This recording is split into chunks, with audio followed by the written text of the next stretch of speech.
Grabe naman ang gumawa sa kanya niyan. Sobrang brutal, oh. Ang dami niyang sugat, oh. Tapos, tingnan niyo yung leeg niya. May butas. Parang grinipuan siya sa leeg. Hawak ko na sa leeg ang lolo mo. Sunod-sunuran na siya sa akin ngayon. Ipakita ko lang sa kanya ang perlas ng silangan, magiging parang asong takam na siya. Sinabi ko na nga ba eh. Tulog lang ang anting-anting ko kanina. Ngayong gising na ang diwa niya. Ikaw naman ang matutulog ng habang buhay. Hindi ako patataig sa'yo!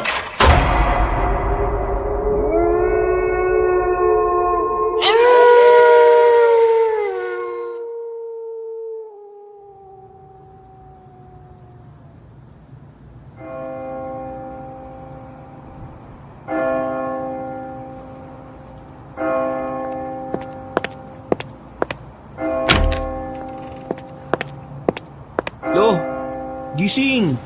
Gising! Simbang gabi na, oh. Ano ba kayo? Di ba kayo magsisimba? Para lang sa mga taong maraming kasalanan ng pagsisimba. Hayaan mo sila. Matutulog lang muna ako. Hindi po ba kayo kakarmahin sa sinasabi niyong yan? Bakit naman ako kakarmahin? Wala naman akong ginagawang masama. Doon ka na nga muna. Inaantok pa ako Magsimba ka na, Lo. Maya naman kayo. Kilala ka dito sa atin tapos malalaman nila na hindi ka pala malapit sa Diyos. Ano bang hindi malapit sa Diyos? Baka hindi lang nila alam. Madalas kong nakakausap ang Diyos sa panaginip ko. Kaya hindi na rin mahalaga ang magsimba pa. Sige na, kayo na lang. Masaya na akong matulog dito. Total, kayo naman marami kayo kasalanan Bahala nga kayo sa buhay nyo. Mabawasan sana na isang buwan ang natitira mong oras. Aba, sira ulo ka. Biro lang, Lo. Ito naman, O sige na, maghahanda na ako. Baka mahuli pa ako sa mise. Hindi na nagsayang pa ng oras si Sebastian. Agad-agad na rin siyang kumilos. Kahit na malamig ang simoy ng hangin sa labas, ay naligo pa rin siya sa pusuhan. Matapos yun, lumabas na rin siya at hindi na nagpaalam pa sa kanyang lolo. Habang naglalakad, natanaw niya ang kanyang kaibigan na si Bekbek. Nakatalikod dito sa kanya kaya naisipan niyang pagdiskitahan ito. Nang tapikin niya yon ng malakas sa balikat, ay nagawa niya pang tumawa. Pero nang humarap sa kanya ang lalaki ay nagulat siya. Hindi pala si Bekbek ang lalaking yon. Nakatingin sa kanya ng masama ang lalaki. Para bang anumang oras ay babalyahin siya nito. Ay, naku, pasensya na. Akala ko kasi yung kaibigan ko pasensya no sige o. Ilang minuto lang din naman ay nakarating na rin siya sa simbahan. Kakaunti pa lang ang tao kahit malapit na magsimula ang misa. Pagtingin niya sa gilid, sa wakas ay nakita na niya ang kanyang kaibigan na si Bekbek. Nilapitan niya ito at agad din naman itong nakapag-appear sa kanya. O pre, buti naman nagsimba ka. Pero nasaan si Mang Nolan? Unang simbang gabi ngayon Bakit hindi siya kasama? Huwag ka nalang maingay sa iba Pero kasi tinatamad si Lolo. Tinatamad? Pagkakarinig ko kanina, kailangan siya sa misi. Magbibigay daw siya ng mensahe sa mga kababayan natin. Ha? Wala naman siyang sinabing ganyan sa akin Aba, ewan ko. Narinig ko lang naman kanina. Ay, pasaway talaga si Lolo. Porque sikat lang akala mo kung sino nang pwedeng maging importante. Pre, siya nga pala. Baka magsimula itong misa. Nabalitaan mo ba yung tungkol dun sa nagwawalang lalaki kagabi? Si Tanoy? Di ba nakulong na yon? Hindi. Nakapagpiansa raw. Hindi naman kasi mabigat yung reklamo sa kanya At saka, may perang pampiyansa. Malakas ang loob kasi, di ba, mayaman ang tatay nun sa kabilang baryo. Ano naman ngayon na meron? Wala naman. Sinabi ko lang. Kasi, nakakabahala Baka mamaya, kung sino-sino lang yung pagtripan niya rito sa atin. Speaking of si Raulo, ayan na si Tanoy. Akalain mo yun, May balak palang magsimba ang demonyo. Napatingin lahat ng taong nandun. Baka sa mukha ng mga residente ang pagkabahala. Ang lalaking si Tanoy kasi ay madalas na gumagawa ng kaguluhan sa kanilang baryo. Pero dahil may mga koneksyon ito, walang sino mang makasaway dito. Kahit ang matandang antingero na si Mang Nolan, hindi rin umubra. Kaya nung mga sandaling yon, bigla na namang nabahala ang lahat. Mukhang gagawa na naman ng gulo rito. Tingnan mo mukha oh. Nagulat na lamang ang lahat nang biglang maglabas ng baril si Tanoy. Gegewang-gewang pa itong pumasok sa loob ng simbahan at kung sino-sino na lang din ang tinutukan. Nang mapunta kay Sebastian ang direksyon ng baril. Oh, Tanoy! Huwag ako! Wala akong kasalanan sa'yo, ha? Ibaba mo yan! Nakikita ka ng Panginoon, no? Natawa na lang ng malakas si Tanoy. Tila wala ito sa tamang kaisipan dahil sa kalasingan at pagiging sabog sa pinagbabawal na gamot. Nanginginig na rin sa takot ang binata. Hindi na rin ito alam ang gagawin. Kung sakali mang tumakbo siya palabas ay nababahala siya na baka bigla naman siyang barilin. Kung kakausapin naman niya ay baka mas lalo lang yung maudyukan. Napapalunok na lamang siya ng laway dahil sa kaba. Hindi magandang biro yan, Tanoy, ha? Masama yan! Ibaba mo yan! Pero sa halip na pakinggan siya nito, ay tinuwanan lang siya ng lalaki. Para itong nabubuang. Marahan siyang lumapit kay Tanoy sa pagbabakasakaling makumbinsi itong ibaba ang baril. Pero mas lalo pang itinutok sa kanya ang armas na naging dahilan para tuluyan ng manigas sa kinatatayuan ng binata.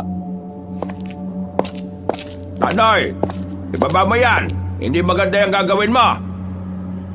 Napalingon silang lahat sa pintuan nang dumating ang matandang antingero. Sumimangot ang lalaking si Tanoy. Galit na galit nitong nilapitan ng matandang antingero. Bigla na lamang itong nagpaputok ng baril. Kasunod ng putok ay ang pagtakbuhan ng mga tao. Pati na rin ang biglang pagbagsak ni Mang Nolan. Lo! Maging ang sabog na si Tanoy ay natigilan din. Tila hindi rin ito inaasahan ang ginawa ng sarili. Pero laking gulat na lamang nila nang biglang bumangon ang matandang antingero. Nakangisi ito at tila nagyayabang na pinagpagang kanyang damit. Hindi ako magiging sikat at gwapong antingero. Kung sa bala lamang ng baril ng binatang walang kwenta ay mamamatay. Tanoy, matagal na ako nagtitimpi sa mga ginagawa mong kakulitan at kasamaan dito sa baryo natin, ha? Ngayon, tutuldukan na natin ang pagiging maligalig mo. Lo, papaslagin niyo po ba siya? Ay, hindi naman. Tuturuan ko lang siya ng leksyon. Mabilis na lumapit si Mang Nolan kay Tanoy. Babarilin pa nga sana siya nito. Pero dahil sa pagiging antingero, walang nagawa ang hawak na armas ng lalaki. Madali yung naagaw ni Mang Nolan. Hinawakan nito ng mahigpit ang kamay ng lalaki at inikot-ikot. Napaaray na lamang si Tanoy. Hindi nagtagal, naidapa na ni Mang Nolan si Tanoy. Nagpalakpakan naman ang mga taong nasa simbahan. Nakahinga na lamang ng maluwag ang lalaking si Sebastian. Buong akala niya ay mawawalan na siya ng lolo.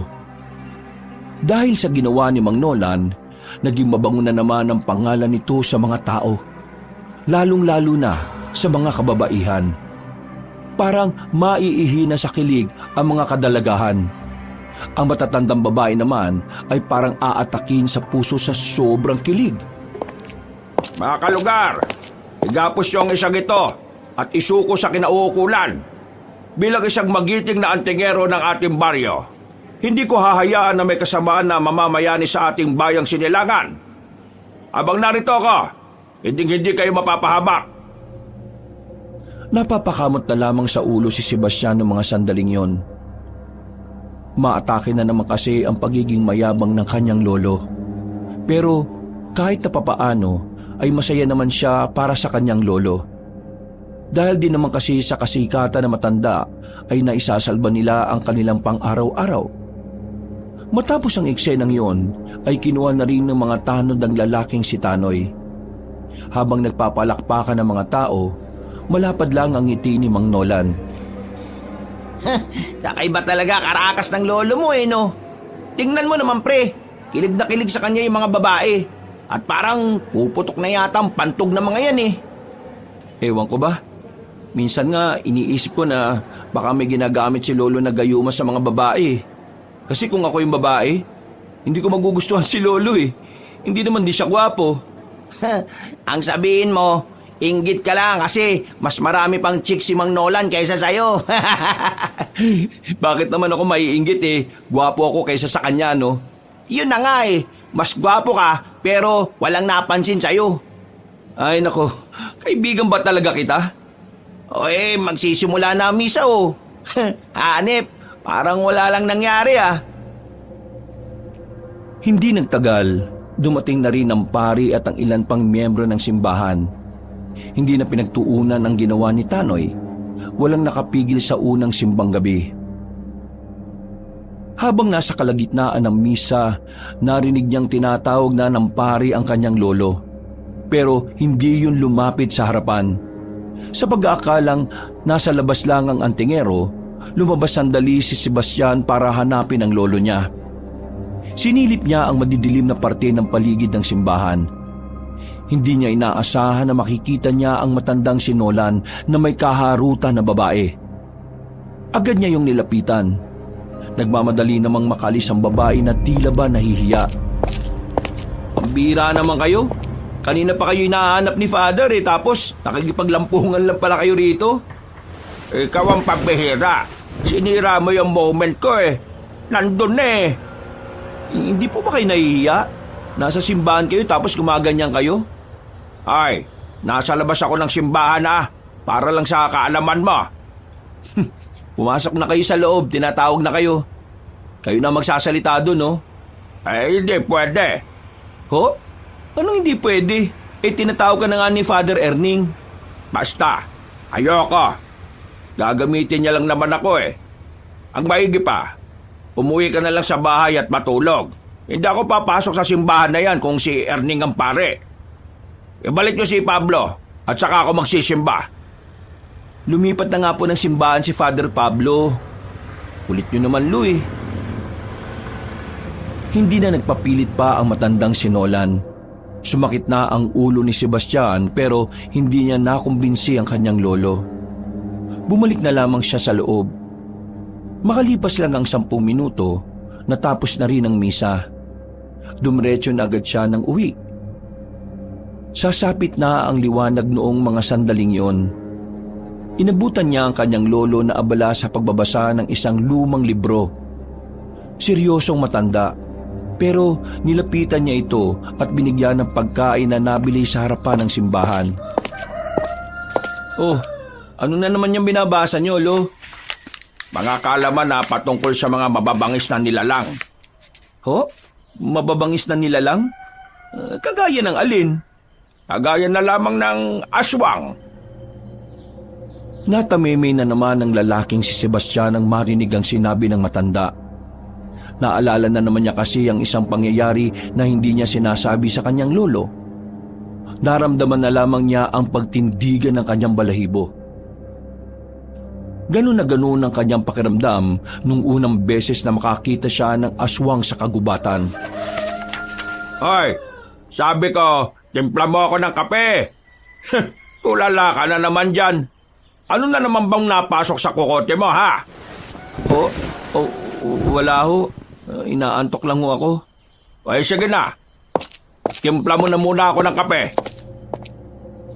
Agad namang nagtungo ang binata sa kanilang maliit na kusina sa labas ng bahay. Iniisip pa rin talaga niya ang babaeng nilalang na pangit ang mukha. Yun ang nilalang na nakita niyang lumala pa ng buhay na baka. Napapailing na lamang si Sebastian dahil gusto na niyang alisin sa isipan niya yon. Pero kahit na anong gawin niya, hindi niya naman mabura-bura. Wala siyang lakas ng loob na sabihin yon sa kanyang lolo. Bilang apo kasi, ayaw din naman niyang makaharap ng kanyang lolo ang mga ganoong klase ng nilalang. Masyado siyang nag-aalala sa kapakanan na matanda. Kahit na may mga napatumba na rin naman itong mga aswang na maraming taon na ang nakalilipas.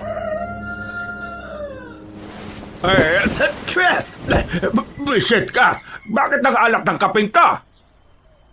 Napakamot na lamang sa ulo ang binata nang mapagtanto na asin pala ang nailagay niya sa kape sa halip na asukal. Tumakbo na lamang si Sebastian sa labas nang makitang humaawak na ng pamalo ang matandang si Nolan. Visit ka talaga sa buhay ko no? Malang-mana ka sa tatay mo sinaulo! Kinabek-bek po muna ako, Lo. Kape ka na lang dyan. Buang! Nagmamadali na lamang na naglakad si Sebastian. Natatawa na lamang siya sa nangyari. Hindi lang kasi yun ang unang beses na natimpla niya ng maalat na kape ang kanyang lolo. Habang naglalakad, narinig na naman niya ang ilang dalaga sa gilid na pinag-uusapan ng kanyang lolo Nolan. Napapangisi na lang siya dahil doon. Pambihira. Kilig na kilig talaga sila kay lolo ah. Lakas ng sex appeal ni lolo kahit kulubot na. Napatigil siya sa kanyang paglalakad nang makita niya ang lalaking si Cardo. Isa itong tindero ng taho. Kada umaga ay dumadaan yun sa kanilang baryo. Naisipan niyang bumili para sana yun na lang ang kanyang agahan. Paglapit niya, ngumiti agad sa kanya si Cardo na parabang matagal na silang magkakilala. Naku, taho? Wala na! Ubus na! Ay, ganun? Sayang naman. Gusto ko pa naman sanang bumili. Malakas kasi talaga ang bintahan ngayon Lalo na't simula na ng simbang gabi. Sige. Nasusunod na lang. Ay, sandali! Oh, bakit? Lolo mo yung magiting na antingero, di ba? Magiting na, babaerong antingero pa. Ano, paano mo siya nakilala? Kung pwede lang, iabot mo ito sa kanya. Isang kapirasong papel ang nilabas ng lalaking yun mula sa bulsa. Hindi na muna binasa ni Sebastian kung ano ang nakasulat doon. Pero napapaisip siya ng mga sandaling yon. Para saan to? Nautusan lang akong ipabigay yan. Ibigay mo sana sa kanya ng mas maaga. Kailangan niyang mabasa ang nakalagay dyan O sige, maraming salamat Naglakad na ang lalaking si Cardo na bitbitang wala ng laman na lalagyan ng taho. Sa halip na puntahan ng kaibigang si Bekbek, nagmamadali na lamang siyang bumalik na kanilang bahay. Pero habang naglalakad, sinubukan niyang alamin ang nakalagay sa papel. Nagsalubong ang kanyang kilay nang mapansin na wala namang nakasulat doon. Sa likod ay blanko rin, kaya hindi niya malaman kung seryoso ba ang lalaking si Cardo o hindi. Sa isip-isip niya, baka pinagtitripan lang siya na magtataho. Sira ulo yun Ano namang meron dito? Itatapon na sana niyang papel sa basurahan, pero hindi niya alam kung bakit parang merong pumipigil sa kanya. Hindi niya alam kung bakit parang tingin niya kailangan niya munang ibigay yon sa kanyang lolo. Kaya naman nagmamadali na siyang makauwi. Inabutan niya pa rin ang matandang nagbabasa ng libro. Agad niyang nilapag ang papel sa lamesa. Ano ito? Papel, malamang. Para saan ang papel at bakit mo ako binibigyan nito? Kilala mo yung nagtitinda ng taho? Naglalako dito sa atin palagi. Siya ang nagpabigay niyan. Nautusan lang daw siya Yung nagtitinda ng taho? Opo. Sino yan?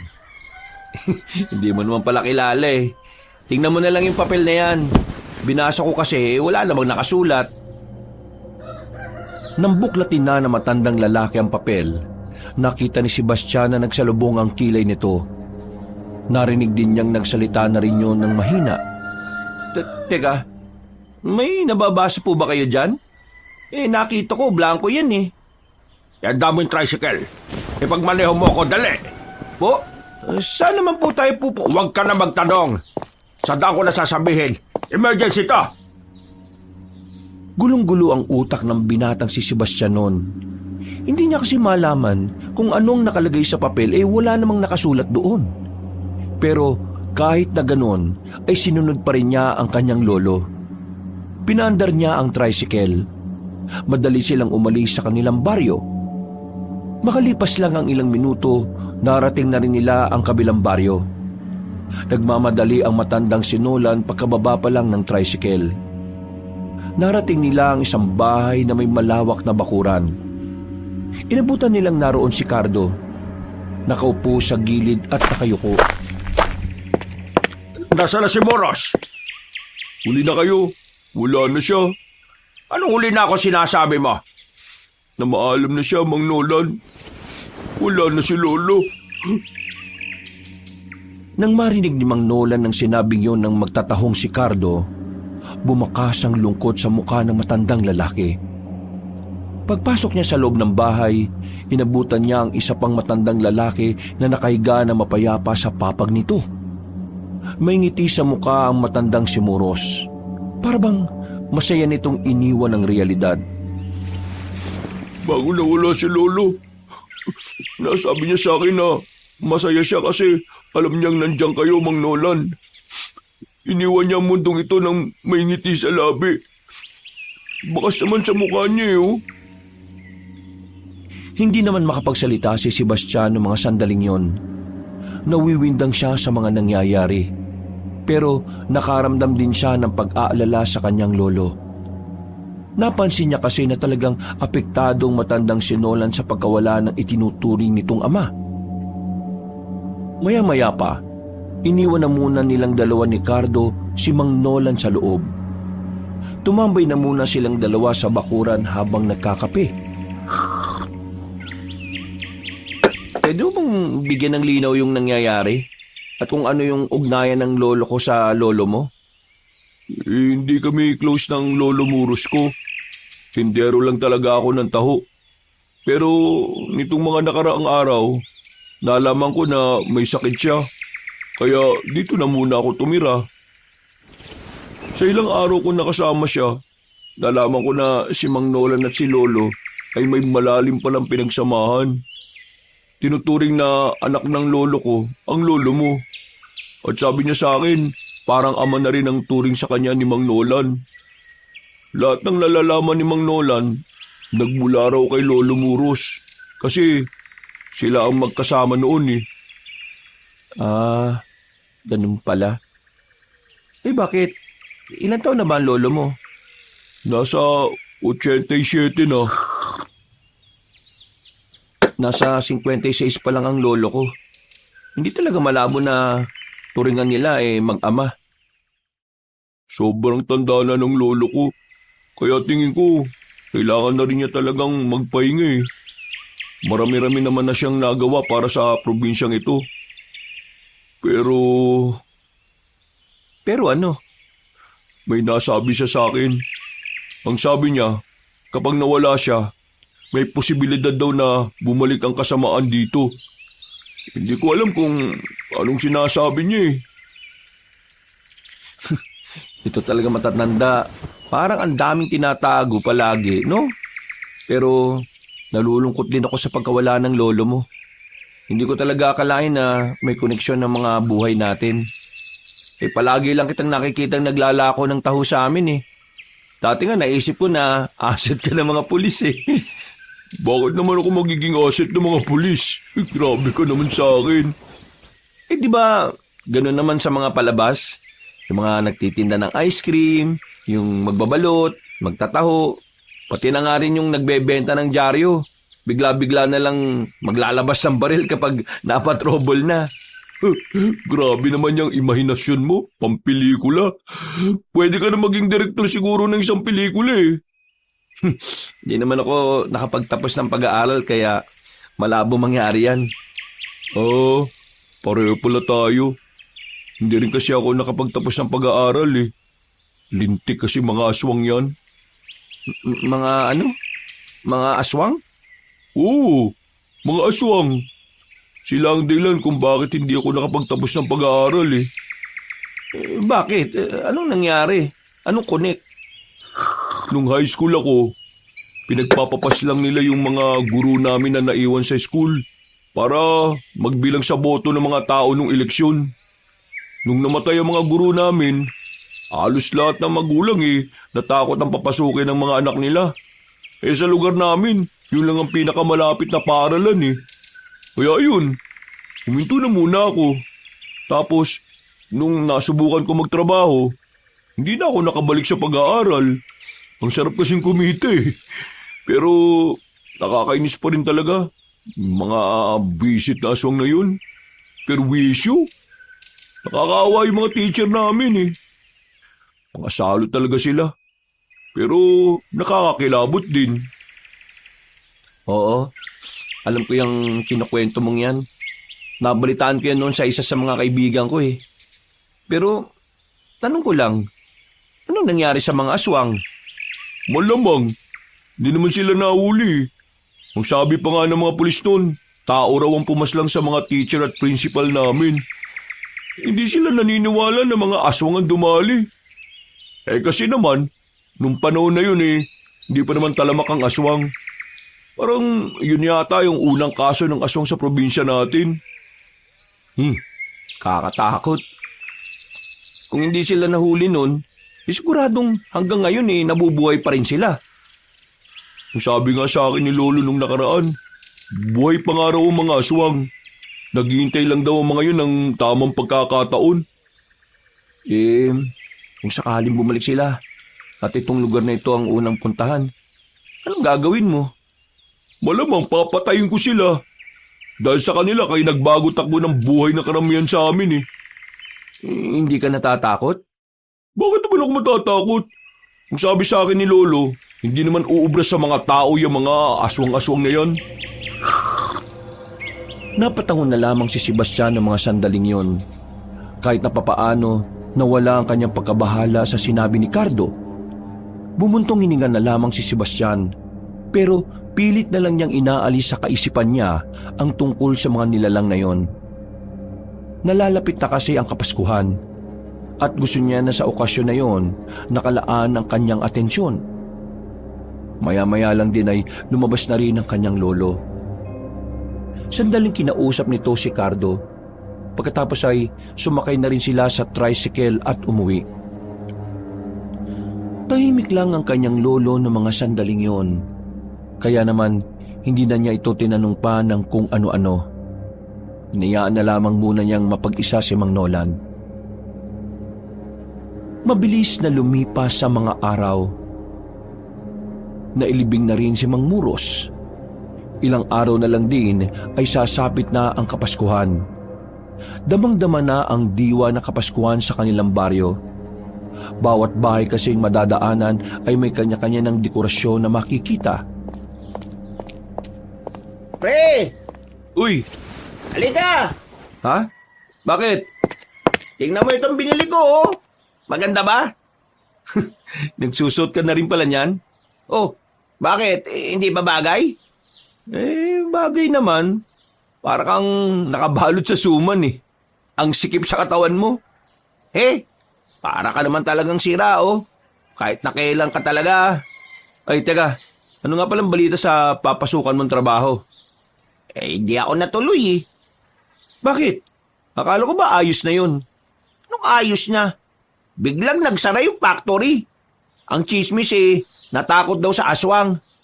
Ewan ko ba kung sino na namang nagpauso ng kwentong aswang na yan? Matagal nang wala yung mga aswang eh.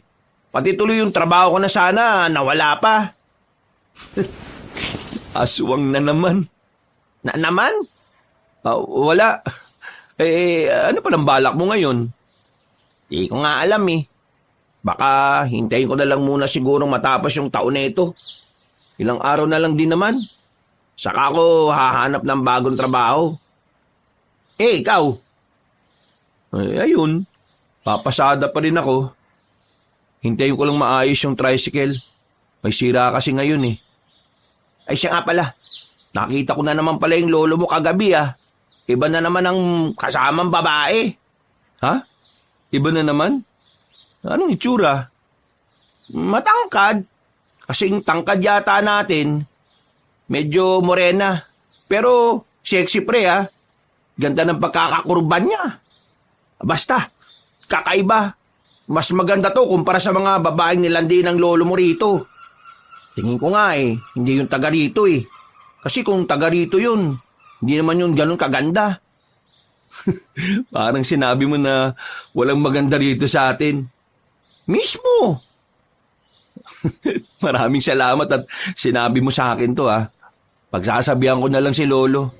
Baka kasi mamaya, minor de edad tong nilalandi na naman niya eh. Nakipag-apir na lamang ang binata sa kanyang kaibigan. Umuwi na muna siya sa bahay nila. At pagdating niya nga roon, nalingat lang siya ay nagdala na naman ng babae ang kanyang lolo. Napapakamot na lamang siya sa kanyang ulo. Lo, sino na naman ba tong babaeng to? Iba na naman to ah. Ay, siya nga pala si Marilag. Ganda, no? Marilag, eto nga pala yung apo ko. Baka meron kang kakilala ireto mo naman tong apo ko para hindi na mainit ang ulo palagi. Magandang hapon sa'yo. Ilang taon ka na ba, miss? 19 na ako. Ano ba kung ilang taon na tong lolo ko? Nasa 50 na yan. Bakit ka sumasama dyan? Kakaiba kasi ang datingan ng lolo mo eh. May hindi ako mapaliwanag na nararamdaman kapag kasama't kausap ko siya. Alam mo, miss, hibang ka lang. Umuwi ka na lang sa inyo at Dito siya magpapasko sa atin. Ho? Sa lahat ng babaeng nakilala ko, siya lang ang nakikita kong dapat kong seryosohin. Kaya sana, tanggapin mo rin siya gaya ng pagtanggap na ginawa ko sa kanya.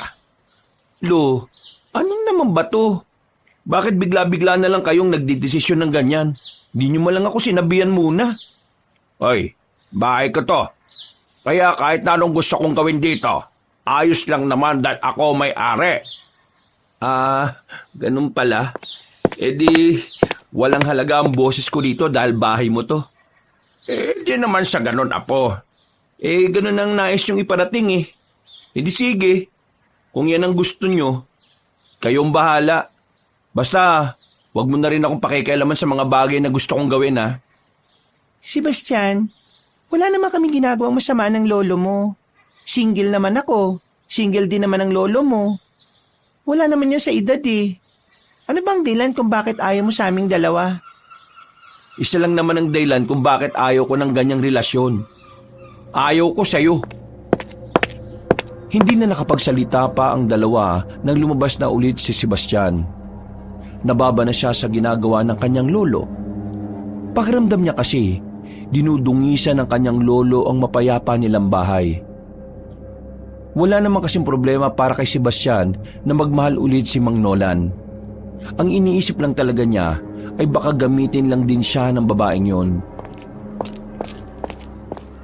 Ay, nako. May bago na naman palang miyembro ng pamilya ninyo. 4 na araw na lang, Pasko na. Mukhang kasama nyo talaga sa Noche Buena yung babaeng yun ah. Siya yung babaeng sinasabi mo sa akin kanina. Nakakabanas nga eh. Hindi man lang ako kinausap ni Lolo. Basta na lang niya patitirahin nyo sa bahay. Bakit ba ayaw mo? Maganda nga yun eh. May babae na sa bahay nyo para may tagagawa na ng mga gawaing bahay dun sa inyo.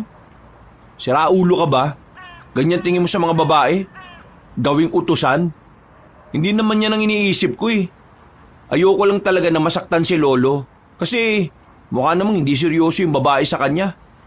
Alam yata ng babae na yun na mapera si Lolo kasi nga sikat siya dito sa atin at marami siyang natutulungan. Wala ka na talaga magagawa niyan, pre. Lolo mo naman talaga ang masusunod eh. Makisakay ka na lang sa trip niya. Iniisip ko nga din, paano kung makaapekto yung babaeng yun sa pagiging antingero ni Lolo. Basta, duda ako sa babaeng yun. Isang malalim na paghinga na lamang ang nagawa ng binata. Napapailing na lang din siya dahil sa pagkadismaya. Gabi na nang maisipan niyang bumalik na lang sa kanilang bahay. Inabutan niya ang kanyang lolo sa bakuran na naglalaga ng kung ano. Pagsilip niya sa loob, hindi niya nakita si Marilag. Buti naman nakauwi ka na. Nagluluto na ako ng panghapunan natin. Nasaan yung babae mo? Di ba ayaw mo siya rito? Di pinauwi ko na. Pinauwi niyo? Seryoso ba kayo? Ano ka ba? Mas prioridad ko pa rin naman ikaw. At saka, sinabihan ko siya na magkita na lang kami palagi. Para kahit na hindi kami natuloy dito sa bahay, hindi niya naman ako mamibis.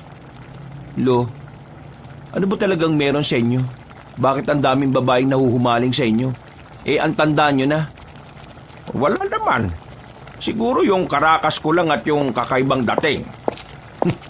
Kailangan ba talaga meron kayong babae sa buhay? Titigil ko na nga sana yung ginagawa ko kaso nawala naman si Itay Muros. Para makalimot ako sa pagkawala niya, ito, nambababae na lang ako. Libangan lang ba? Ano na po bang balita? Saan? Di ba sabi niyo sa akin nung nakaraan, sasabihin niyo sa akin kung ano yung sinabi ni Mang Muros sa sulat? Hindi ko naman kasi nababasa Wala naman ako nakikitang nakasulat doon. Ang sulat na binigay mo sa akin ay hindi mo talaga mababasa. May ritual kasing nilagay si Itay Muros doon. Natanging mga kagaya lang namin ang may kakayahang makabasa noon. Ano nga hong nakalagay doon? Ay, sige na nga. Sasabihin ko na sa'yo. Tungkol yun sa mga aswang. Ano po? Tungkol sa mga aswang? Bakit? Kalaban niyo ba talaga ang mga aswang, Lo? Noon, malakas na antingero si Itay Muros. Kinatatakutan siya. Pero nung magkasakit siya, nagkaroon ng lakas ng loob ang mga aswang na magpakita sa mga baryo. Mabuti na lang ay may bagong henerasyon ng mga antingero. Kabilang na ako ron. Bago magretiro si Itay Muros sa pagiging antingero, gumawa siya ng malakas na ritual. Mga proteksyon na magpoprotekta sa bawat baryo kontra sa mga aswang. Dahil sa mga proteksyon na yon, hindi na nakakapasok ng baryo mga aswang. Pero ngayong wala na si Itay Muros, nawala na rin ang bisa ng mga proteksyon. Nangangamba kami na maaari nang mapasok ng mga aswang ang mga baryo.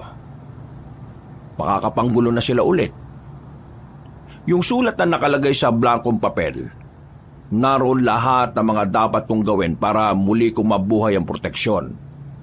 Magagawa ko yun sa oras na kabilugan na ang buwan. Kailangan niyo akong tulungan sa bagay na yon. Ibig niyong sabihin, matagal na ninyong pinipigil ang mga aswang?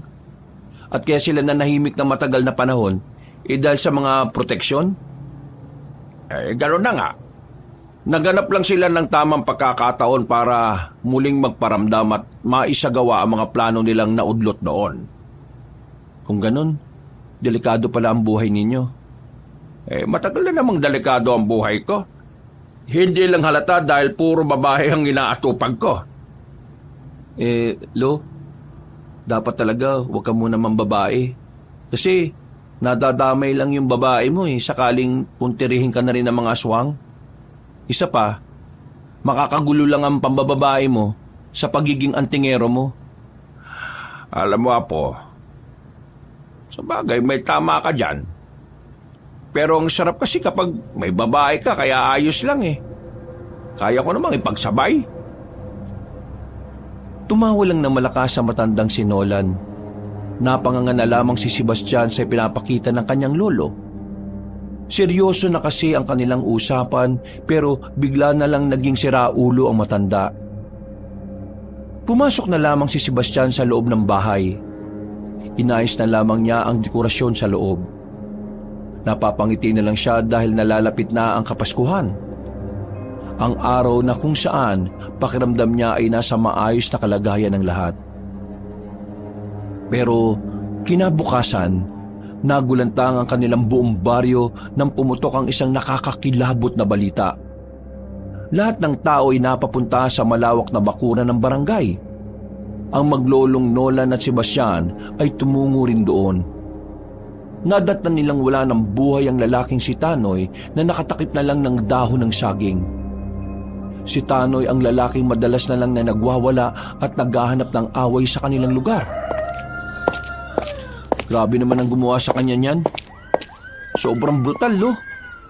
Ang dami niyang sugat, Tapos, tingnan niyo yung leeg niya.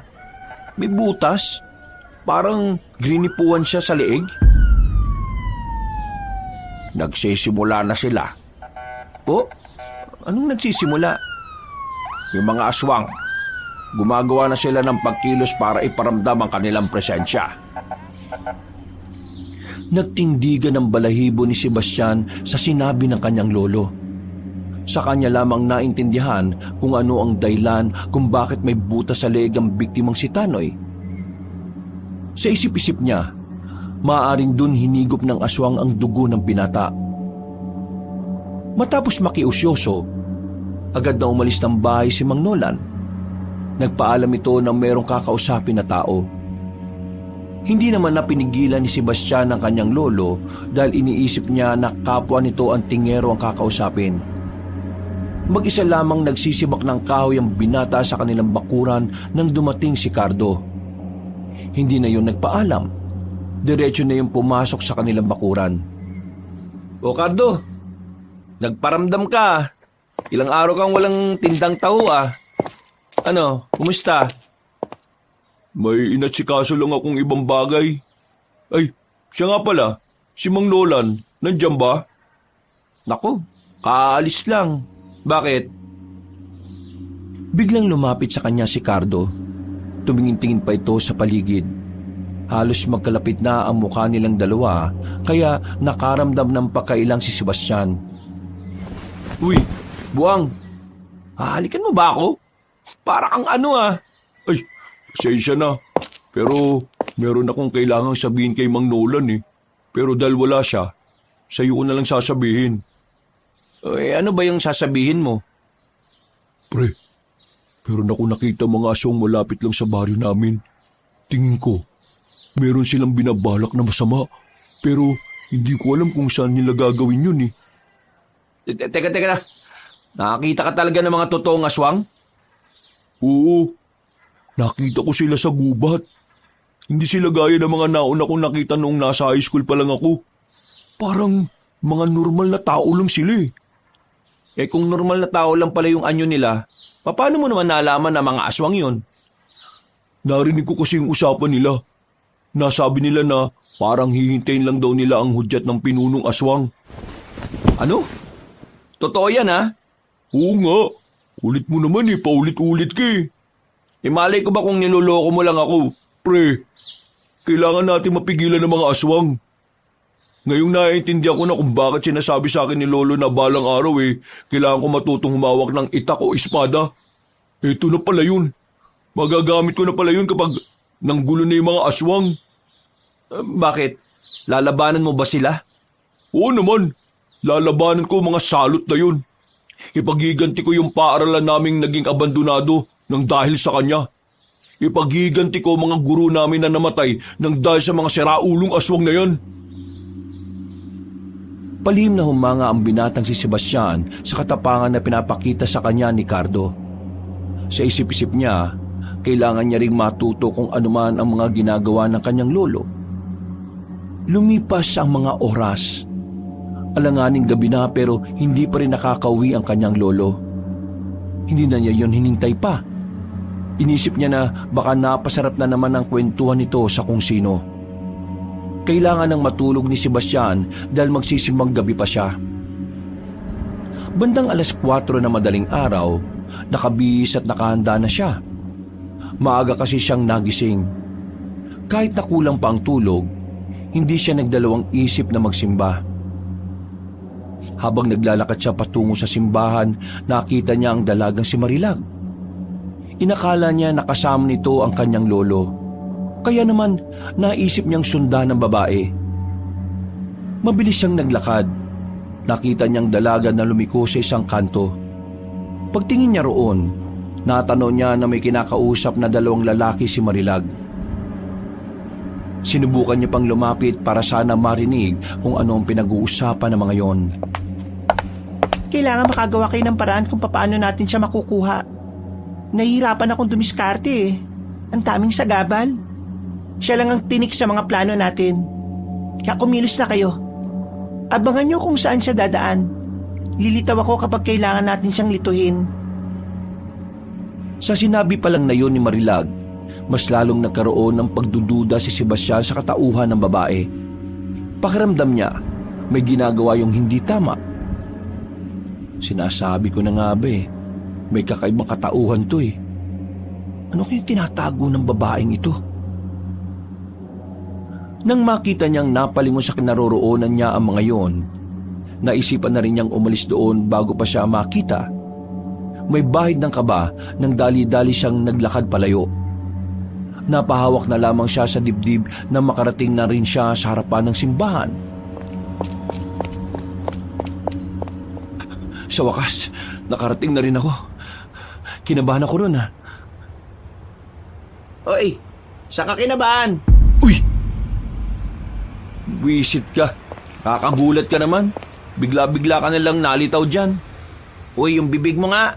Nasa harapan na tayo ng simbahan eh. Huwag ka magpanggap, no? Unwaring banal to. Eh ano nga? Bakit ka kinakabahan? Wala ka na ron. Oy, sige. Ikaw, bahala ka. Natigilan ng kanilang sandaling pag-uusap nang mapadaan sa kanilang harapan ang pari na si Erning. Hindi pa yun nakasuot na pangpari, kaya hindi nila agad nakilala. Mga Ginoo, bakit ayaw niyo pang pumasok sa simbahan para makausap niyo yung Panginoon habang naghihintay na dumami ang mga tao? Sige po, maya-maya na rin po, papasok na rin naman po kami.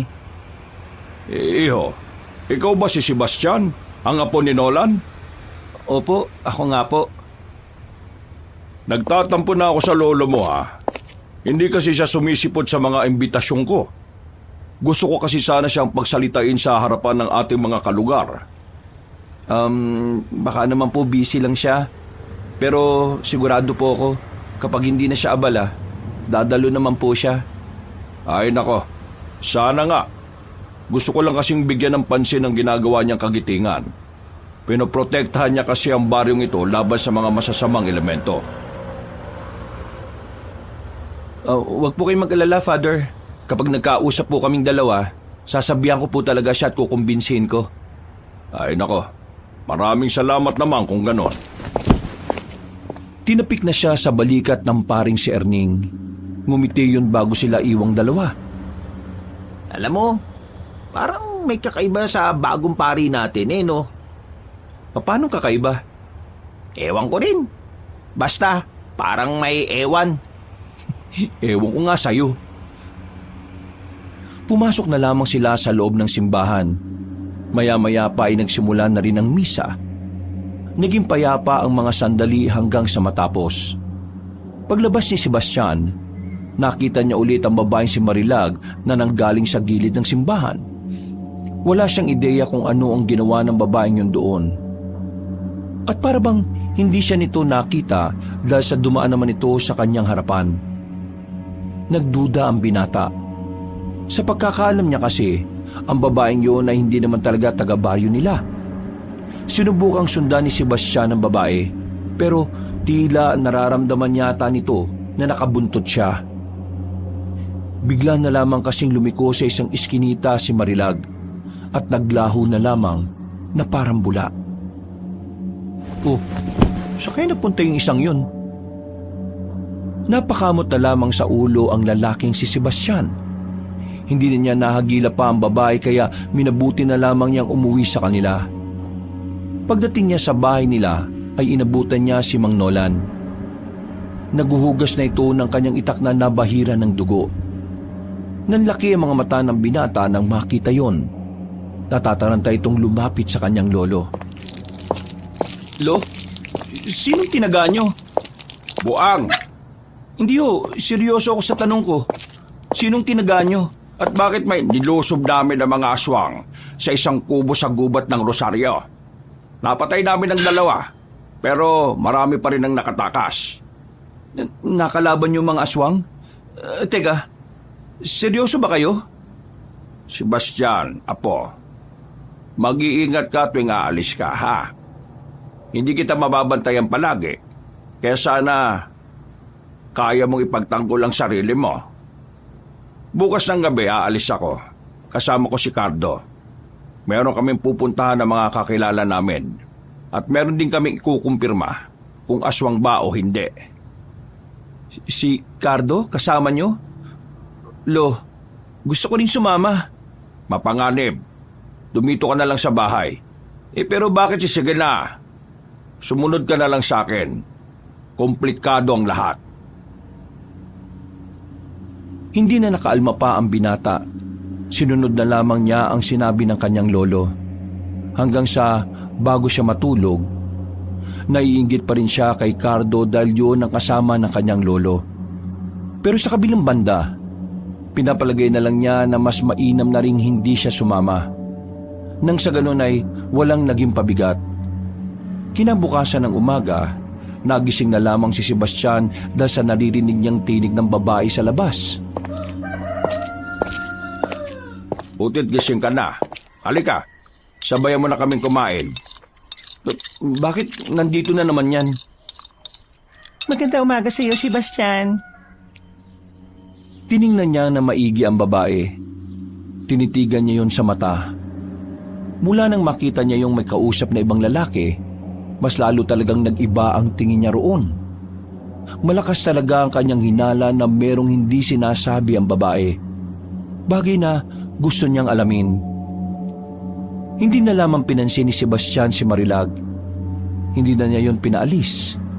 Naisip niyang mas maiging naroon ang babae para mas maobserbahan niya ang kilos nito. Sa mga sumunod na sandali, naging normal lang naman ang pakikitungo sa kanila ng babae. Kaya naman tila naguguluhan ng binatang si Sebastian kung ano nga ba talaga ang gustong ipahiwatig ng babae.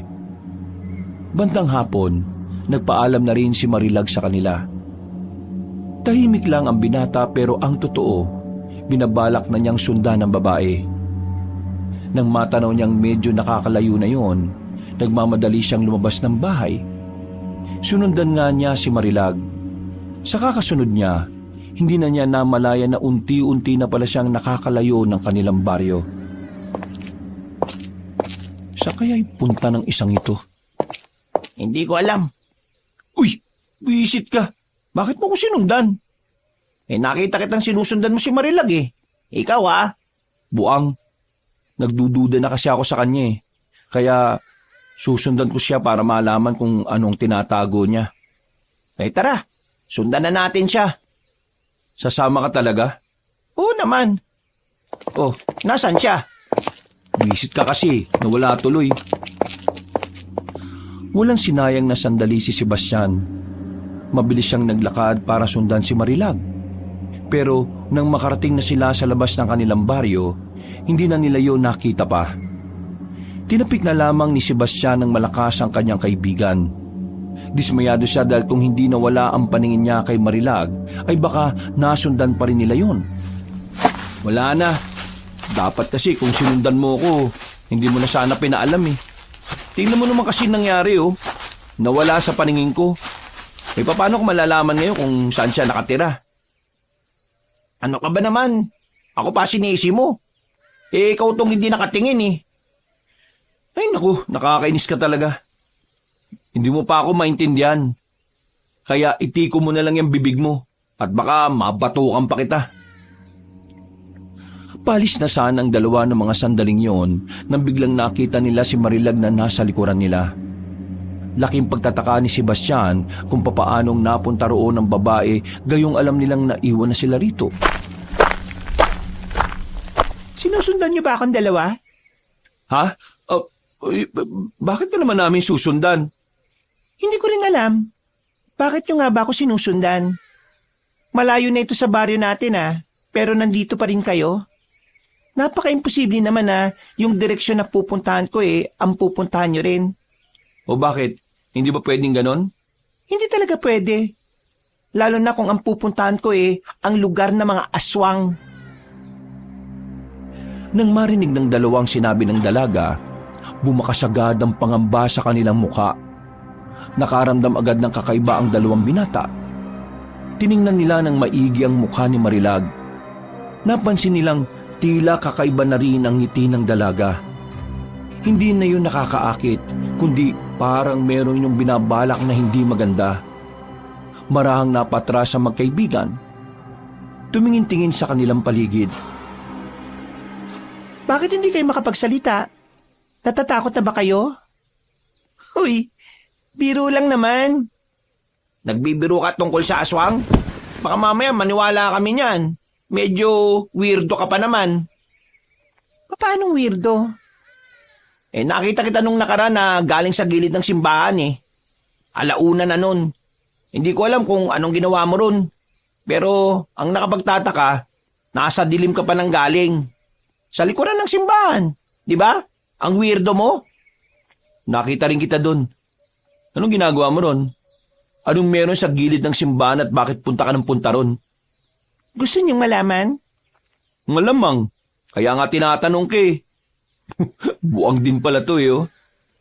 Bakit ba ganyan ang pakikitungo mo sa akin? Magiging asawa ko ng lolo mo kaya dapat maging mabuti ka rin sa akin. Ano? Magiging asawa? Nahihibang ka na ba? Hindi mangyayari yun. At hindi ako papayag. Hindi ko hayaan na mapangasawa ng lolo ko ang isang babaeng hindi malang namin nakilala ng lubusan. Wala ka na magagawa, Sebastian. Hawak ko na sa leeg ang lolo mo. Sunod-sunuran na siya sa akin ngayon. Ipakita ko lang sa kanya ang perlas ng silangan, magiging parang asong takam na siya. Sino ka ba talaga? Anong kailangan mo sa amin? Sa inyong dalawa wala. Sa lolo mo, meron. Kumuha na si Sebastian ng pamalo sa gilid. Nadampot niya ang palotsina na sa unang tingin pa lang ay batid na niyang mapuputol agad kapag ipinalo. Sige, subukan mo lumapit. Ipapalo ko to sa perlas ng silangan mo. Siguro ang una kong dapat gawin, burihin sa mundo nito ang humahadlang sa mga plano ko. Ang taong nakikialam sa relasyon naming dalawa ni Nolan. Sinasabi ko na nga ba eh, hindi ka dapat pinagkakatiwalaan eh. Bigla na lamang nagbago ang kulay ng mga mata ng dalaga. Bumaba ng bahagya ang kuko nito at nagkaroon ng mga nakaumbok na ugat sa bandang sentido nito at sa gilid ng mga mata. Sa puntong ito, kumpirmado na ng dalawa na ang babaeng kinakausap nila ay hindi talaga tao. Na ang babaeng minamahal ng kanyang lolo ay isa palang aswang. Isa kang aswang? Oo, isa akong aswang. At ngayon, buburahin ko na kayo sa mundong ito para wala nang pasira sa mga plano namin. Pre, anong gagawin natin? Ano pa? Takbo! Binato ni Sebastian sa mukha ang babae ng hawak na palotsina. Tinamaan ang babaeng aswang sa mata kaya nagkaroon sila ng pagkakataon na makatakas. Parang mauubusan na ng lupa ang dalawang binata habang tumatakbo sila. Wala na silang pakialam kung saan napatungo ang kanilang direksyon. Ang pinakamahalaga na lamang sa kanilang dalawa ay matakasan ng babaeng yun. Bilisan mo! Diyos ko ka, ang bagal-bagal mo! Maluwag kasi short ko, pre. Saglit lang, nalalaglag eh. Ano ba naman short to? Makalipas ang halos 5 minutong pagtakbo, napansin nila na parabang wala na ang humahabol sa kanila. Gumilid na muna sila para magpahinga. Hingal na hingal kasi sila at nahihirapan na rin makahinga. Masakit na rin ang mga paa nila. Wala na yata. Dito na muna tayo. Magpahinga na muna tayo dito. Ang sakit na mga paa ko eh. Parang naninigas na rin ang daliri ko. Mas maganda kung aalis na kagad tayo. Paano kung maabutan nila tayo dito? Ang kulit mo. Di ba masakit na rin ang mga paa mo? Paano kung mas maabutan nila tayo kasi ang bagal na ng takbo natin? Ikalma mo muna yung itlog mo, no? Magpahinga muna tayo dito. Huwag ka nalang maingay. Nakakainis naman. Baka mapaano pa tayo dito eh. Sinasabi ko na nga ba eh. Hindi talaga normal ang babaeng yun eh. Unang kita ko pa lang sa kanya. Alam ko nang parang may tinatago siya. Saan ba kasi nakilala ng lolo mo yun? Maganda nga, pero aswang pala. Nakakatakot. Ewan ko ba kay lolo? Pinagtataka ko. Bakit parang hindi naman niya alam na aswang si Marilag? Magaling na antingero siya eh. Alam niya nga sana nung unang tingin pa lang kung nagsisinungaling ang isang tao. Pero si Marilag, hindi niya nabuko. Baka naman kasi may ginawa sa kanya si Marilag. Baka alam mo yon yung yung parang yung puro ka eh. Anuhin kita dyan eh. Yung gayuma. Oo, yun. Baka ginayuma niya lolo mo. Gayuma? Kaya ba ng aswang yun? Oo! Nakakagawa ng panggayuma mga aswang. Yan kasi, di ka kasi nagbabasa ng mga tungkol sa kanila eh. Kung nagayuma nga nila si Lolo, malaking problema to. Kaya pala hindi mo lang pinapakinggan ni Lolo yung opinyon ko. Kaya pala parang bulag na bulag siya. Ang problemahin natin ngayon kung paano tayo makakalis dito. Diyos ko, nandito na tayo sa hindi natin alam. Wala pang dumadaan na sasakyan. Bakit ba kung kailan kailangan natin ng masasakyan saka naman walang masakyan tong mga to? Kapag hindi naman natin kailangan, nagkalat lang sila. Ganito yung sa pelikula eh. Parang sinasadya tong mga nangyayari sa atin. Nako, huwag ka na nga munang maingay. Nag-iisip ako eh. Bumuntong hininga ang binatang si Sebastian. Nang maramdaman nilang kaya na nila ulit tumakbo, saka na sila nakaisip na lumabas ulit. Pero hindi pa man sila nakakalayo, bigla na silang hinarang ng babaeng si Marilag. At sa pagkakataong yon ay mas nakakatakot na ang itsura ng babae. Naglalawa na ang tumutulo nitong laway. Mukha na talaga itong halimaw. Paano mo kami nasundan dito? Kahit na saan kayo magpunta, mahahanap at mahahanap ko ang amoy ninyo. Mas malala pa pala sa ilong ng aso yung ilong mo eh.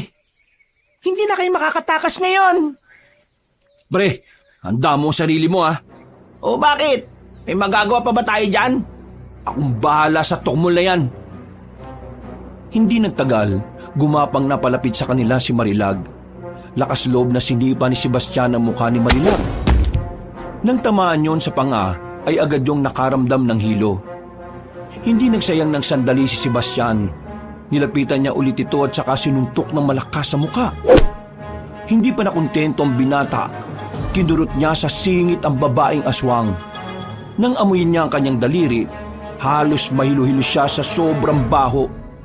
Parang mas mabaho pa ito sa baryo piyesta na Bagoong.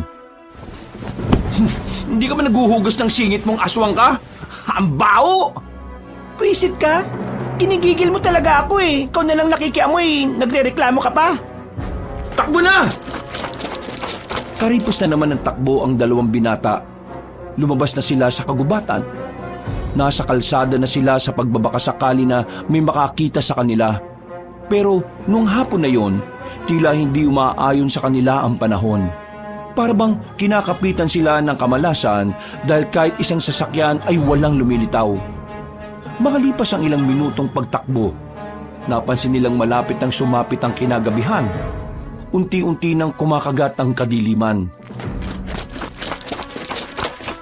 Sandali! Sandali naman! Inihingal na ako eh!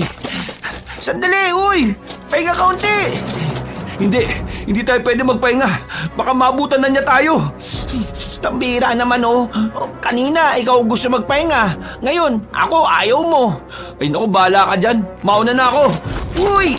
Sandali naman! Kahit na masakit na ang mga paa, hinihingal at parang hindi pa rin makahinga, pinilit nilang makatakbo. Maya-maya pa, meron na rin silang narating na tindahan. Nakahinga sila ng maluwag dahil may mga tao roon. Nakahingi na lamang sila ng tubig. Mabuti na lang at mababait ang mga nasa karinderya. Pre, kung sabihin kaya natin sa kanila na inaabol tayo ng babaeng aswang, tingin mo, maniniwala kaya ang mga yan? Baka mamaya iisipin pa ng mga yan na nababaliw tayo o may sira tayo sa ulo. Nasa na ba tayo? Hindi ko na alam tong lugar na ito eh. Sabi nung isa, malapit na to sa Barrio Rosario. Ngayon ko lang narinig ang baryong yun ah. Sa pagkakaalala ko, yung baryong yun doon galing sila lolo kagabi. Pero sa gubat doon ng Rosario, may pinaslang silang aswang. Kung ganon, baka meron dito mga aswang, pre. Uy, shh! Huwag kang maingay. Baka marinig nila tayo. Ano naman kung marinig tayo? Paano kung isa sa mga yan aswang? Kaya di napukaw pa natin ang atensyon nila. Ay, oo nga no. Sorry. Manahimik ka na nga lang muna dyan. Paghihintay tayo ng pwedeng mapakiusapan para makasakay tayo. Bumuntong hininga na lamang si Sebastian. Kahit na papaano ay nabawasan na rin ang kanyang kaba. Pero sa isip-isip niya ay kailangan niya makabalik sa bahay nila bago umalis ang lolo niya. Makalipas ang mahigit 1 oras, meron na ring dumaan na tricycle sa harapan. Nagmamadali silang lumapit doon. Mabuti na lamang ay may dala rin silang pera para madali nilang makumbinsi ang driver na ihatid sila. Nasa 20 minutong biyahe lang ang kanilang tinahak. Hindi nagtagal ay nakabalik na rin sila sa kanilang baryo. Pasado 7:00 na noon kaya nagmamadali na siyang makauwi sa kanila. Pagdating nila sa bakuran, inabutan niya si Mang Nolan at si Cardo na papaalis pa lang. Oh, saan ka ba nagpunta? Kanina pa kita hinihintay ah. Pre, parang dami niyong pinagdaanan ah. Ang dumi ng paa niyo oh. Lo, may kailangan kayo malaman tungkol kay Marilag. Ay, ano na naman ba yan? Sinundan namin kanina si Marilag, Lo. Nalaman namin na aswang siya. Tapos? Anong audit? Anong tapos? Ano pang nalaman mo? Bakit parang hindi ka man lang nagulat, Lo? Alam mo ba kung anong pinagdaanan namin para lang makatakas sa babaeng yon? Ang dami namin niligpasan na puno sa gubat. Nakatapak pa kami ng kung ano-ano pero tiniis namin para lang makabalik at masabi to sa'yo. Tapos, ganyan lang ang reaksyon mo? Parang wala lang? Tingin mo talaga ang isang sikat at magaling na antingero na kagaya ko walang malalaman o manhid sa katauhan ni Marilag? Ho? Anong ibig niyo sabihin? Alam ko kung anong klaseng nilalang si Marilag. Nung una pa lang, alam ko na. Anong sinabi niyo? Ang dahilan kung bakit ko siya pinatulan ay dahil gusto kong makakuha ng impormasyon sa kanya tungkol sa pinuno ng mga aswang na hindi namin kilala. Iba kasi ang pinuno ng mga aswang ngayon. At yun sana ang gusto kong malaman para malaman ko rin kung gaano kahirap kalaban ang pinuno nila. Ibig sabihin, hindi totoong gusto mo siyang maging asawa? Hindi. Kaya ko lang naman siya gustong patirahin sa bahay natin dahil gusto kong mas maobserbahan ko siya. Pero napagtanto ko na mas mainam na hindi mo siya kasama sa bahay dahil baka madamay ka pa.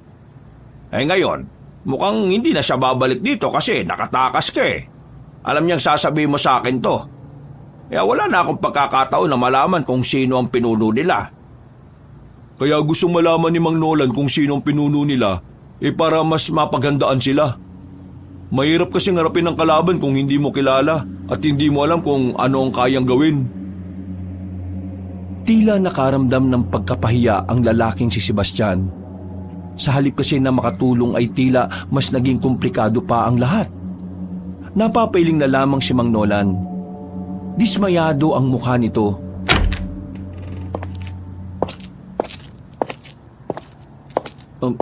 Pasensya na, Lo. Hindi ko alam na may ginagawa kayong ganun. Gusto ko lang naman sana makatulong At nag-aalala lang din talaga ako sa kaligtasan nyo. Hindi ko sinabi ang tungkol doon kasi ayaw ko madamay ka. Pero wala na tayong magagawa. Nangyari na ang hindi dapat. Kailangan lang nating umusad. Lo, gusto ko pong sumama sa inyo. Delikado rito, Apo. Pwede kaming mapalaban ngayong gabi kahit iba ang lakad namin. Hindi lang ang lakad nyo. Gusto kong sumama sa mga ginagawa ninyo. Hindi mo naiintindihan. Mapapahamak ka lang. Gusto ko makabawi sa pagkakamaling nagawa ko ngayon, Lo. Kung pwede sana pagbigyan niyo ako. Mang Nolan, tingin ko dapat mo ring pagbigyan si Sebastian. Kasi tingin ko mas maganda kung matututunan niya rin yung mga ginagawa ninyo. Kasi hindi naman habang buhay nandiyan ka para protektahan siya. Tama si Cardo, Lo. Gusto ko matuto para kung sakaling mag-isa na lang ako sa buhay, kakayanin ko pa rin. Malungkot mang isipin pero darating din naman ang araw na iiwan nyo rin ako At kapag dumating yon, ayokong maging mahina kasi wala ka na. Naging madamdami ng usapan na yon. Kalaunan ay pumayag na lang din na matandang si Nolan.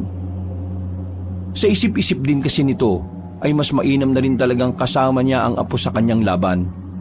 Nang sa ganon ay mabantayan niya rin ito. Hindi naging madali para kay Sebastian na tanggapin na siya ang sumira ng plano ng kanyang lolo tungkol kay Marilag. Noong gabing yon ay hindi na siya napakali. Mga bandang alauna nga ng madaling araw ay nakabalik na rin ang kanyang lolo at si Cardo. Pero ang kanyang utak ay hindi pa rin natatahimik. Bakit hindi ka pa natutulog? Yung kaibigan mo sa loob humihilik na oh. Pagod din kasi yan si Bekbek eh. Akala kasi namin kanina katapusan na talaga ng buhay namin, lo. Ikaw, ano bang gumugulo sa isipan mo? Naiinis pa rin ako sa sarili ko. Hindi ko kasi alam na may iba ka palang plano. Nasira ako patuloy. Huwag mo nang isipin yun na po. Nangyari na Ang kailangan na lang natin isipin ngayon ay ang kung paano natin magagawa ang bagong ritual. Bukas ng gabi, kabilugan na ng buwan, ilalagay na natin ang mga pangontra sa bawat baryo at isasagawa natin sa gubat ang mga ritual ng maging epektibo ang mga proteksyon. Isasama niyo ba talaga ako? Oo, kailangan kita ron Kasama din natin si Cardo. Lo, paano kung malaman ng mga aswang na isasagawa mo na naman ang ritual para sa proteksyon? Yun ang dapat natin pagandaan. Dahil hindi ko rin man talaga alam kung ano mangyayari. Ito ang unang beses na gagawin ko ito. Kaya sana magawa ko rin ang nagawa ni Itay Muros. Napatango na lamang ang binatang si Sebastian. Matapos ang kanilang usapan, ay gumaan na rin ang pakiramdam niya. Kaya naman nakatulog na rin siya kalaunan. Kinaumagahan, maagang umalis ang kanyang lolo. Ang naiwan lamang doon ay si Cardo na siya namang maagang nagluto ng kanilang makakain. Gutom na kayo? Nagluto ako ng kamote. Walang mabilis sa palengke. Sarado ngayon. Bakit sarado? Lunis ngayon ah. Meron kasing kumakalat na chismis. Ang sabi, meron daw nakatirang aswang dito sa atin. Di ko nga alam kung bakit bigla na lang nagkaroon ng ganong kwento Siguro, nagsimula yun nung napatay ng aswang yung lalaking maangas dito. Si Tanoy? Oo, yun nga. Mukhang apektado na rin talaga ang baryo namin ngayon Mas lalo naman yung baryo namin. Bakit? Nitong nakaraan lang kasi doon talaga may namataan na aswang. Bukod sa gubat ng Rosario, sa may gubat din ng baryo namin meron. Grabe no, talagang kumakalat na sila. At malakas ang kutob ko na nagmamanman sila sa mga baryo. Siguro inaalam nila kung ano ang pinakamadaling sakupin. Napalunok na lamang ng laway si Sebastian nang dahil sa kaba. Iniisip pa lamang niya ang kaguluhang magagawa ng mga nilalang na yon ay parabang nangihina na ang kanyang tuhod. Kaya naman pilit niyang kinukondisyon ng kanyang utak. Pilit niyang kinukumbinsi ang kanyang sarili na kailangan niyang tapangan para makatulong sa kanyang lolo. Mabilis na lumipas sa mga sandali. Sumapit na rin ang kinagabihan. Nakahanda ng lahat ng gagamitin ni Mang Nolan sa pagsasagawa ng ritual. Bandang 7:00, naghiwalay na sila ng landas. Si Mang Nolan ay dumirekta sa gubat, habang si Sebastian at Cardo naman ay pumunta sa mga kalapit na baryo. Kailangan kasi nilang maitusok sa lupa ang kapiraso ng kawayan na nagtataglay ng proteksyon. 4 na lang ang ilagay natin. Kailangan mailagay na natin ito sa mga baryo bago matapos ang ritual ng lolo mo. Ayos lang kaya si lolo doon? Paano kung biglang may pumigil sa kanyang aswang? Kaya nga kailangan natin bilisan para mapuntahan na natin siya kaagad. Habang naglalakad sila, biglang may huminto na sidecar o padyak sa gilid nila. Nakita nilang si Bekbek pala ang nagmamaneho noon. Nakangiti sila nitong tinawag. Hoy, ano? Sabay na kayo? Uy, may kailangan pa kaming puntahan Mahatid mo ba kami? Narinig ko yung usapan nyo. Kaya alam ko yan. Sakay na! Sige, maraming salamat pre ah. Para din naman to sa lahat, di ba? Ako nang bahala. Malakas ako pumadyak. Tila naging hulog ng langit para sa kanila ang lalaking si Bekbek. Maya-maya lang ay agad na rin nilang napuntahan ng isa pa. Ganon din ang pangalawa at pangatlo. Pero nang nasa pang-apat na baryo na sila, dito na magbabago ang lahat. Narito na tayo. Salamat pre ah. Hintayin mo na lang ba kami rito? Ayoko na maghintay. Nasama na lang ako siguro para makaramdam ako ng kakaiba. Bakit? Anong problema? Ewan, parang bigla lang akong kinabahan eh. O sige na, pumasok na tayo. Kailangan na natin magmadali. Hindi na nagsayang ng panahon ng tatlong lalaki. Nagtungo na sila sa harapan ng baryo at naghanap ng magandang pwesto. Maya-maya lang, naitusok na rin nila ang proteksyon sa lupa na malapit sa taniman ng bawang. Palis na dapat sila nang biglang nasa harapan na pala ng padyak ang babaeng si Marilag. Agad silang napatigil. Kinuha naman agad ni Cardo ang itak. Sige, lapit! Nang masubukan na rin natin tong bagong hasa kong itak. Mukhang nakapagsumbong na sa inyo ang lalaking si Sebastian ah. Matagal nang alam ni Mang Nola na aswang ka. Pinapasakay ka lang niya. Mas swerte ka lang eh. Wala ka ngayon sa tabi niya. Alam niya na aswang ako? Oo, alam ng lolo ko na aswang ka. Niloloko at nililin lang ka lang niya para makakuha siya ng impormasyon. Walang yung matandang yun ah. Hindi ko siya mapapatawad. Oh, bakit ka nagagalit? Nagpanggap ka rin naman na bilang normal na tao ah. Kahit na ang totoo, isa ka namang halimaw na pangit. Eh kung patayin ko na kagad yung aswang na yan, ginagalit niyo ba talaga eh? Akong bahala. Sige, tutulungan kita. Eh di sige, yan ang gusto mo eh. Nagsimulang umatake sa kanila ang babaeng aswang. Agad namang itinulak ni Sebastian si Bekbek sa gilid. Sa kamalas-malasan ng binata, naasubsob ito sa dumi ng kalabaw sa gilid. Samantala, hinarap naman ni Cardo ang babae. Sinubukan niyong patamaan ng kanyang itak, pero masyadong maliksi ang aswang. Hindi yun matamaan kaya ang ginawa ni Sebastian, lakas loob na nilapitan ng aswang. Nang makakuha ng tamang pagkakataon ay agad niya yung sinuntok ng malakas sa ulo. Pero sa halip na masaktan si Marilag, si Sebastian pa ang nasaktan sa ginawa niya. Ang tigas kasi ng ulo ng babae. Aray, wisit na ulo yan. Literal na matigas. Hoy, ilag! Hinila ni Cardo si Sebastian nang biglang mangalmot ang babae. Kinabahan si Sebastian sa sandaling yon dahil muntika na siyang madali ni Marilag. Hindi niyo ako matatalo. Hindi kayo makakalis dito. Hindi niyo mababalikan ang matandang yon. Huwag kang maging kampante. 3 kami oh, isa ka lang. Anong 3? Kayong 2 lang no? Matapos akong ipahila mo sa tain ng kalabaw niyang taong yan, isasama niyo pa ako dyan? Hindi na no? Grabe yung ginawa niya sa akin. Muling gumapang ng mabilis ang babaeng aswang. Sisipain sana ni Sebastian ang babae pero nahawakan nito ang kanyang paa. Buti na lang at mabilis yung nataga ni Cardo. Dumistansya ang babae nang maramdaman nito ang malalim na hiwa na tinamo sa braso. Ngayon na, Sebastian! Ha? Sabayan mo ako! Kahit na naguguluhan, ay sumabay pa rin si Sebastian sa paglapit sa babae. Habang tinatagaan ni Cardo si Marilag, kumuha naman ng bato sa gilid ng binata. Pinagbababato niya si Marilag. Nang dahil sa ginawa niya, ay nahati ang atensyon ng aswang. Dahilan para matamaan na yun ni Cardo. Tinigan ni Cardo ang babae sa bandang leeg at saka sa muka.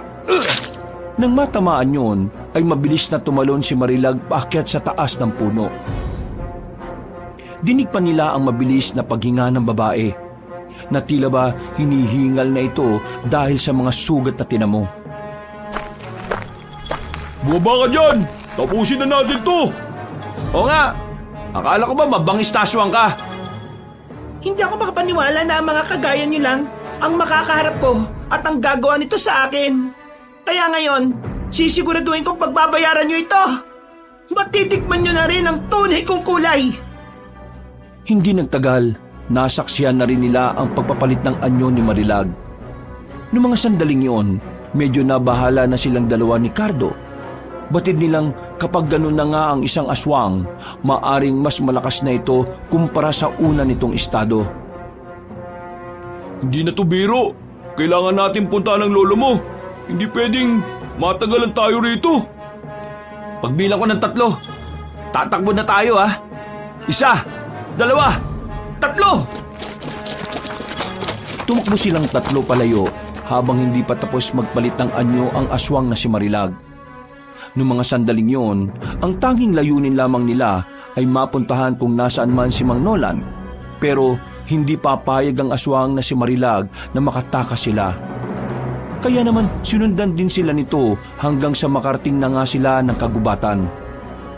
Malayo pa sila Mang Nolan, kaya naman hindi rin nila alam kung aabot pa sila sa matanda. Mga pre, malapit na rin tayo maabutan. Walang ya, ang bilis tumakbo. Kabayo ba yan o aswang? Bilisan mo kasi! Mauna na kayo, dali! Biglang tumigil sa pagtakbo si Cardo para harapin ang aswang na si Marilag. Tumigil din naman ang babae. Hindi na lang din tinutulan ni Sebastian ang pagpapakabayani ni Cardo dahil mas kailangan nilang marating kung nasaan man si Mang Nolan. Hindi nagtagal, dinatnan na nila ang matandang kakatapos lang sa ginagawang ritual. Hinang-hina si Mang Nolan. Muntikan pa itong matumba kung hindi nila yon inalalayan. Lo, ayos ka lang ba? Nagawa ko. Natapos ko na ang ritual. Ligtas na ang mga taga-baryo. Pare, tulungan nyo nga akong alalayan si Lolo. Sige pre! Teka, ano ba yung mga nasa mukha nyo? Bek-bek! Huwag nyo na pong pansinin yan. Ang malaga, makalis na tayo rito. Inakay nila si Mang Nolan. Nang papalis na sana sila sa lugar na yon, ay bigla na lamang dumating ang iba pang mga aswang. Napatigil sila, nababahala. Kinakabahan at hindi alam ang gagawin. Batid nilang maaring mapahamak ang matandang si Nolan nung sandaling yon. Lalo pat walang kakayahan ng matanda na lumaban dahil hinang-hina ito. Kaya naman, kinuha ni Sebastian ang itak na matanda. Pinaubayan nito ang kanyang lolo sa kaibigang si Bekbek. Humarap siya sa mga aswang na may tapang at katatagan. Kahit na alam niyang wala pa siya sa kalingkingan ni Cardo para kalabanin ang mga yon. Alam kong wala pa akong alam sa ganito, Lo. Pero hindi yun magiging hadlang para protektahan ka sa mga ganitong uri ng sitwasyon. Apa, pag-iigat ka. Gagawin ko makakaya ko, Lo. Bumuntungin nga muna ang binata. Maya-maya lang ay lumapit na rin sa kanila ang mga aswang. Walang pag-aalinlangan na inatake ni Sebastian ang mga yon. Bara-bara niyang winasiwas ang sandata. Meron naman siyang tinatamaan, pero hindi niya matamaan lahat. May iba pa na nakakalusot at ilang sandali nga lang din, tinamaan din siya ng isang aswang sa bandang braso. Sebastian! Huwag mo ko intindihin, Lo. Malayo to sa bituka. Pag-iigat ka. Mamaya, mas malapit na yan sa puso.